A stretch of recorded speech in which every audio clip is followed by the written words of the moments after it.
There be ghosts. That's an interesting little detail that they would put in. To the effect of delivering not only a bit of, you know, visual spectacle as soon as we arrive, but also giving us some auditory suggestion as to the overall tone, and building an atmosphere from the snap bang moment we arrive. Especially with the Bibles here, and the reels, they make it clear. Take care of him, will ya?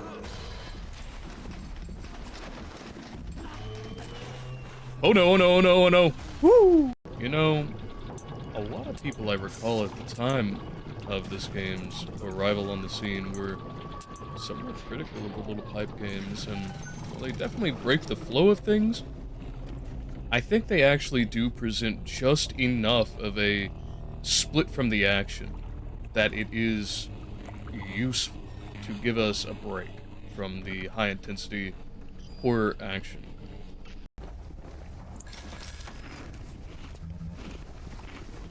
You know, I don't necessarily think that I would trust a cream cake found on a splicer. At minimum, everybody do be using needles up in here. That's a nice little bit of foreshadowing there. I know it can come across as a bit cliche, but having a bit of shadow play is something that I think is entirely underrated. But days go by like wind. I believe you.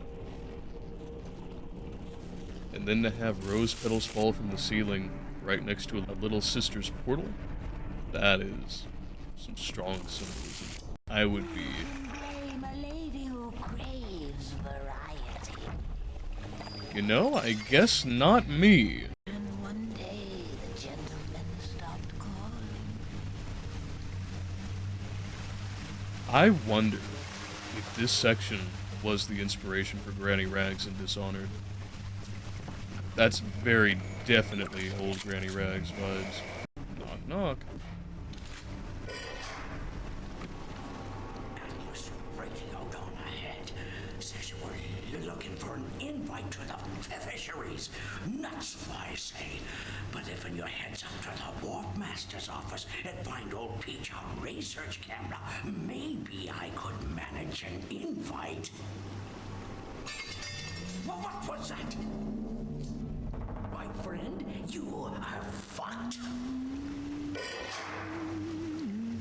I didn't do anything. I was over here pouring coffee. Man, that's dealing exceptionally little damage. What? Are you? His hands were crippled during the war. He was unloading the barge the other day when he was bitten from the sea slug. He woke up the next morning and he found he could move his fingers for the first time in years. I asked him if he still had that sea slug, as luck would have it. Masha, we don't know what has happened to you.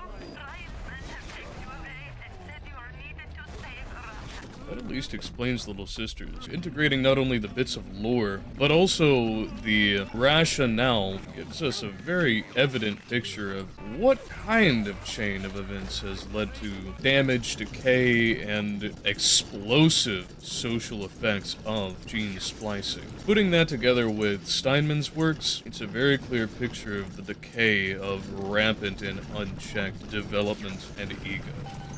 It's Mama. You don't know. Go ahead.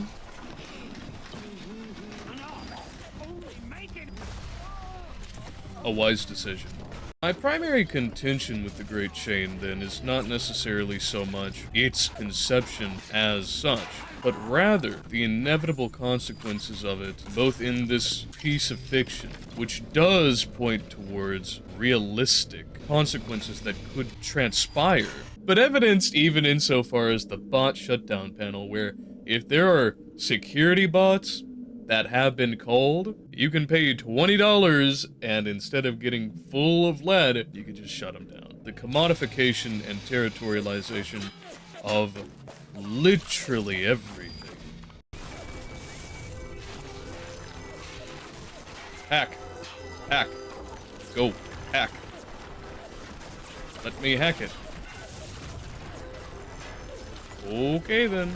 This Fontaine fellow is somebody to watch. Once he was just a menace, to be convicted and hung. But he always manages to be where the evidence isn't. The mindsets that we get from all this inevitably route back, very regrettably, to some form of authoritarianism, whether it comes from the ego of the inventor, proprietor, or unchecked competition.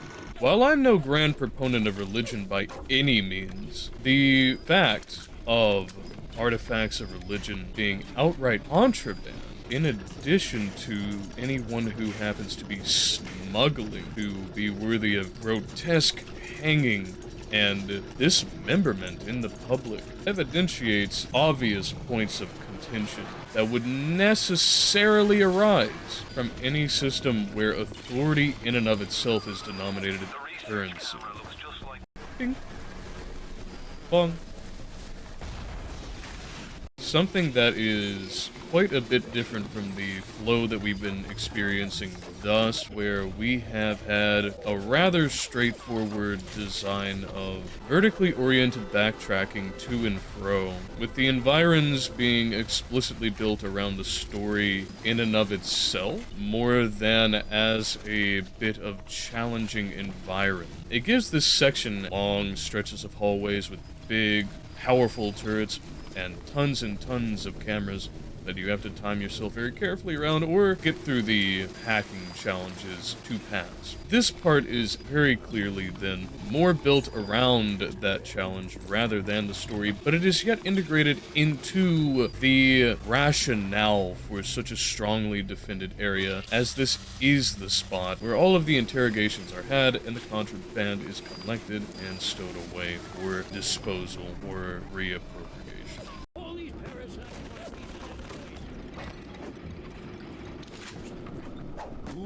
Boop. Jesus loves me, this I know, for the Bible tells me so. His light shineth even down here in the murk. For the singing of such splicers to be based around the Jesus Loves Me song, especially in the context of the obvious contraband of religion, as is declared from the very beginning, even if you don't pick up all of the audio diaries, gives you the approximate idea of the general contention and vector by which Fontaine has made social movements. Blended with the fact that they're using meat hooks, speaks all the more strongly to the manifestation of symbolism all throughout every little piece of the environs of Rapture. This little sea slug has come along and glued together all the crazy ideas I've had since the war. It doesn't just heal damage to cells, it resurrects them. I can bend the double helix. Black can be reborn white. Tall, short, weak, strong. I don't appreciate black being associated with weak and short as negatives, but I guess you can't help it. This was back in the day. Not a good look, Tenenbaum. Did not age well. That environmental change, taking us from passing through all of this to walking back out and a massive explosion knocking down all of our access to the way back, that's a great way to push forward not only the exploration of the levels, but to give us a narrative cause for blocking our way back. And it incentivizes that you actually pay some mind to everything that is about the area before you pass through it and leave it behind. This. I love this. Being able to skip over entirely these nice little upgrades and the like, if you aren't paying any attention, means that not only are you compelled to observe your entire area about you, but you also have to mind where and how you are traversing such that you can find all of these little details. Of course, if you are going to have such a focus on detail, then you necessarily need to have an environment that's worth looking at, both to you as the developer, and to the player who will be coming into it. I had the immediate instinct to shoot the walls to see if they were a loser. What? Where? Who? Where? Why? Oh. There you are.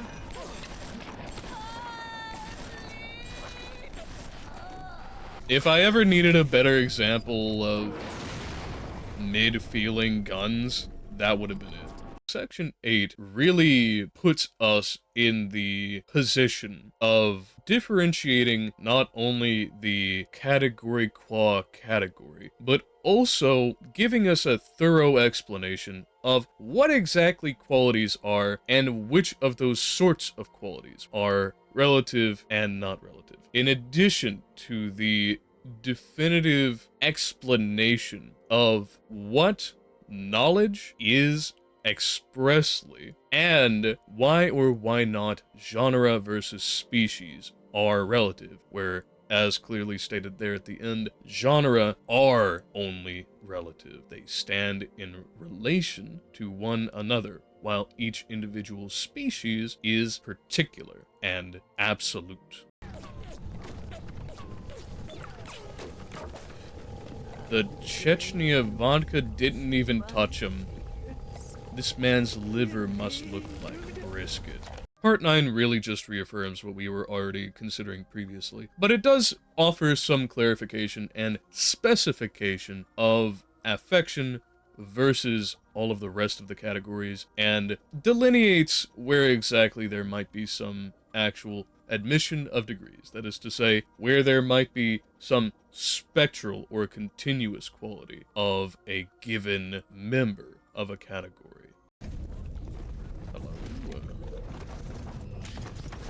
Ah! Well, that's a surprise. No wonder you got, splattered.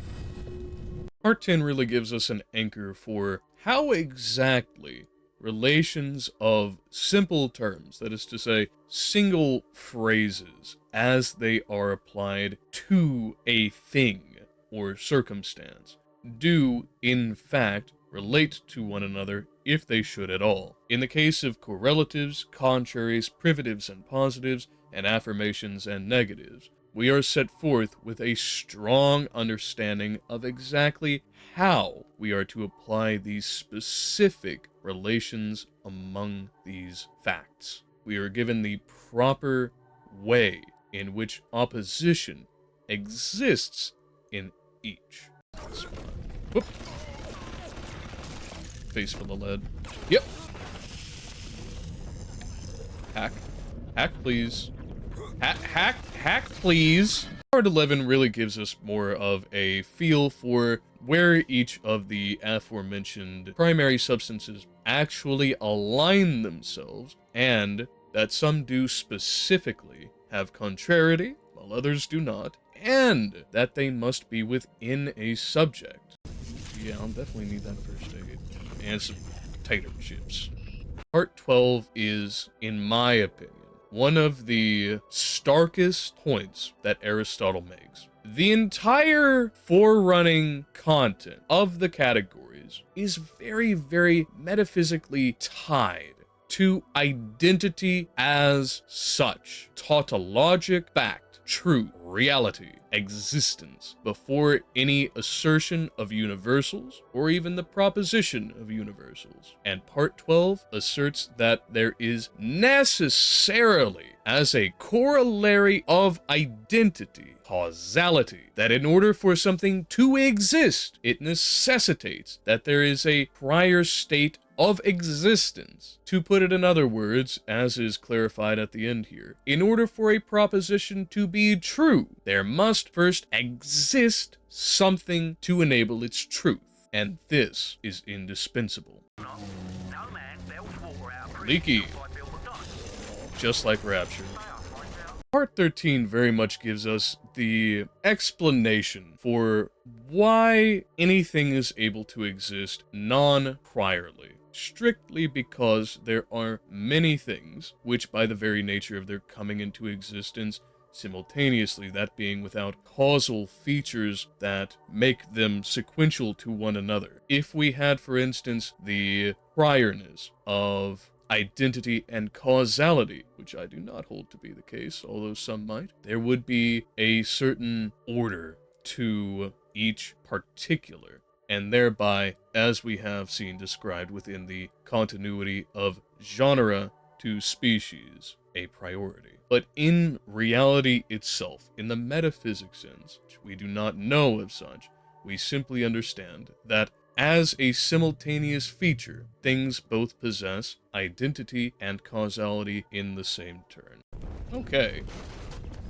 Now that it looks like, someone shook up a morgue and dumped it over the floor,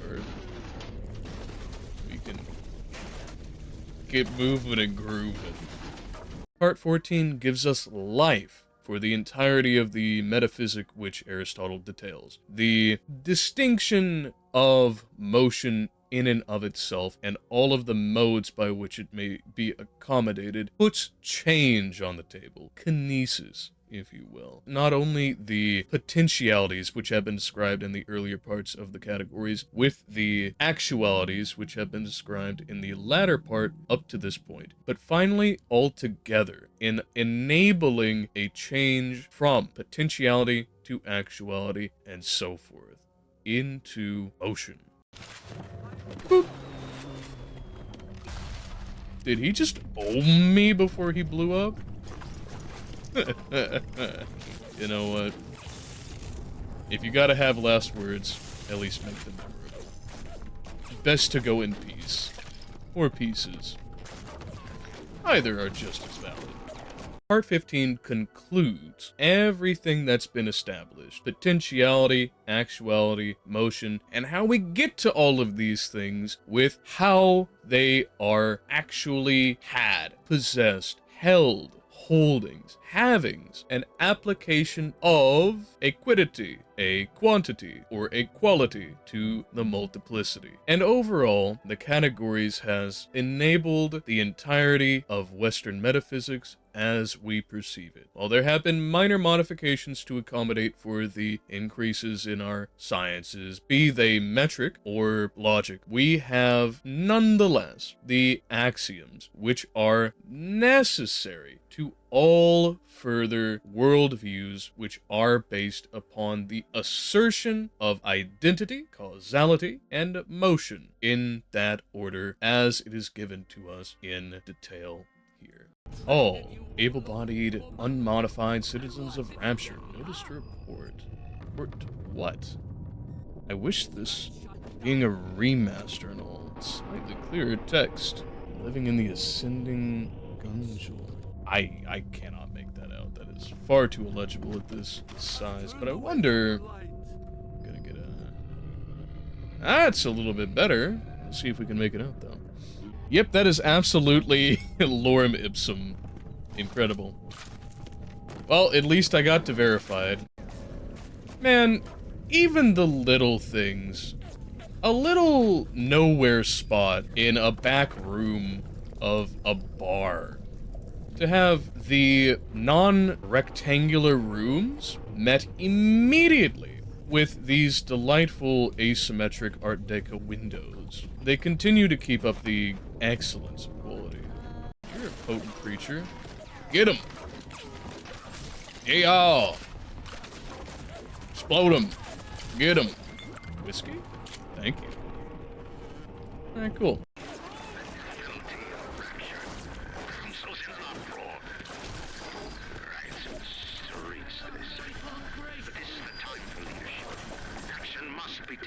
The smugglers' contact with the surface exposes Rapture to the very parasites we fled from. A few stretched necks or a small price to pay for our ordeals. The trade of security for liberty is literally the exact same thing that he built this on the principle of being against. Ah, hypocrisy.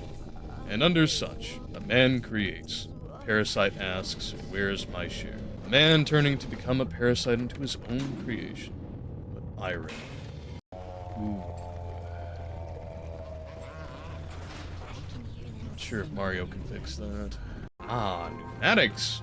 Pneumatics have always been something I've wanted to see more of in fiction. With the endless application of it and hydraulics, there's just so much raw opportunity on the table, and it's something that I am very fascinated in putting into some of my samples. That is one steamy meme. Ooh.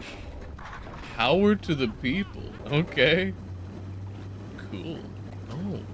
Auto-generated shaped charges make you immune to the damage from your own grenades. That is a crazy rationale, but I like it. I dig it. I'm about it. And each of these thus far has presented a genuine mechanic for why exactly upgrades to weapons will actually be effective, and at least some pretense for the fact that these are one time and you can't use them anymore. All of these are a great deal better than I have ever witnessed from any other game series, rooted in something that approximates reality, even if it is not direct. A realistic fiction.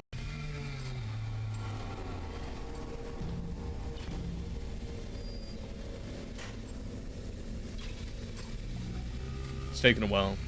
You know why? Because he didn't do this.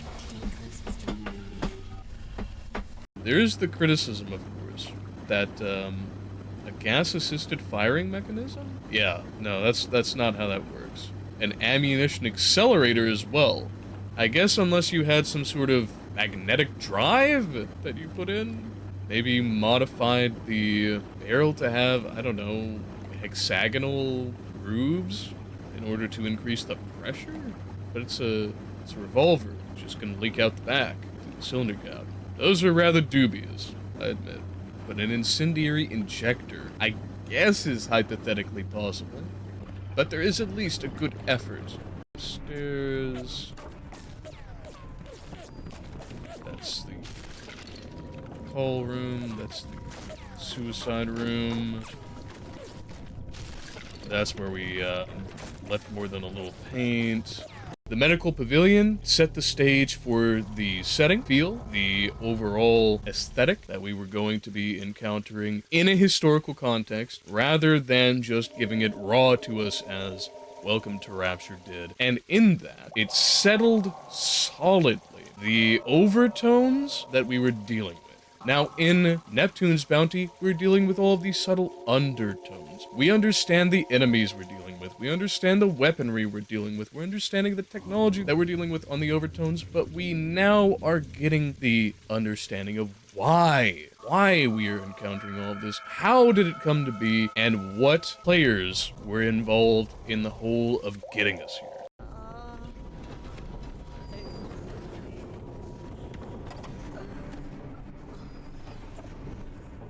I'm glad I got a lift. Oh, a magic man. Magic man who had plans, and yet, here he lands. Yep, sure was. This is my swamp now. It's all ogre for you. Wow, that is some damage increase. Woo, and it even changes the visuals. That's nice. I dig that. Nothing like an RGB Tommy gun. For real, for real.